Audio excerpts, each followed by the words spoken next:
bringing the people behind our food to life. Hi, I'm Chef Jacques. Welcome to my kitchen.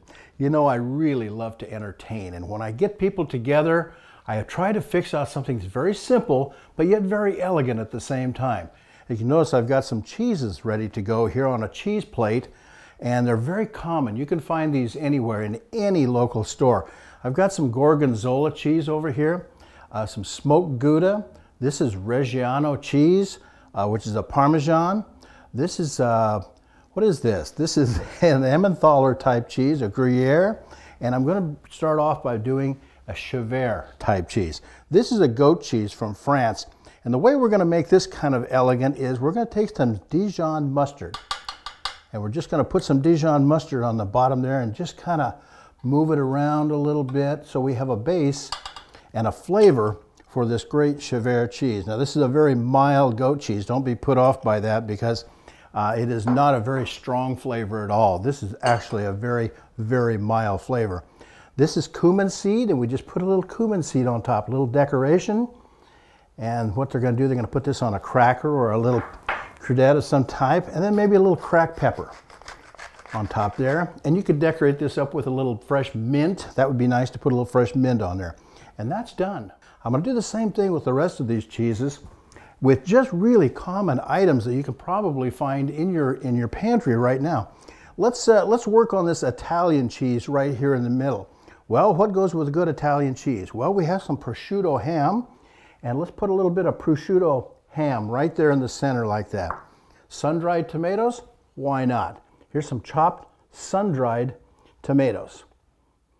Okay, now what I'm going to do on top of that, I'm going to kind of break the mold here a little bit from those traditional Italian things. This is a fig and honey, kind of like a chutney. And we'll put that fig and honey chutney right there on top. And now we've got kind of a marriage between the saltiness of the cheese, the saltiness of the ham, and then the very sweet fig, almost like a tapenade, a fruit tapenade. This Emmentaler, this Gruyère type cheese over here, we can do several things with that. One of the things I think I want to do, let's give it a little bit of an Asian type flavor. I've got some of this sweet hot chili sauce that you find in a lot of Asian restaurants. And let's just sprinkle some of that on top of there. And then what goes better with that than cheeses, with some fresh peanuts, little chopped peanuts on top of there. And there again, you could put a little piece of basil on there, some Thai basil, something to kind of dress up maybe this corner over here, or even a little parsley, and that's done. And what you've got there is another great cheese, another great combination, a fusion of flavors. Let's do something with this Gorgonzola over there. If you had some Campbell cheese, you could use that too. But let's do something with that. I've got some apricots here, some dried apricots. Let's do the fruit and cheese over here. Put some of those on there for some color. I've got some figs. These are mission figs. These are dried. And let's put some of those on there. Now we've got a couple different fruits on there. Pecans, why not? We've got nuts again and fruit. Okay, we'll put some of those pecans right on there. Now I want to sweeten this one up just a little bit, so I'm going to put some honey on top of there. You probably never thought of putting a little honey, but just drizzle some honey right on top of that cheese, and there's another one. So now we've got 4 cheeses here in just a couple of minutes. This is a smoked Gouda. What can I do with that? Well, I've actually got some Gouda cheese that is shredded. And this cheese here and this cheese here is the same, but you know what? They're going to taste different. This is kind of in a block form. This is kind of shredded. It kind of opens up the flavor just a little bit. And let's see, I've got some blueberries here. Let's put some blueberries right on top of those, right on top of that smoked Gouda. Now we got kind of a smoky flavor, and we've got some fruit. Let's put some of that cheese on top of there. Shredded cheese on top of block cheese. 2 different flavors there.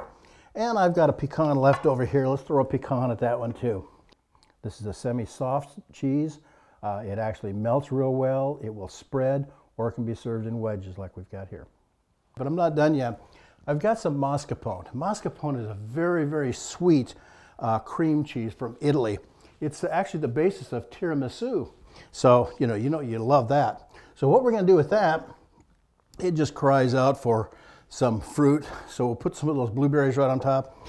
And then I've got some fresh raspberries.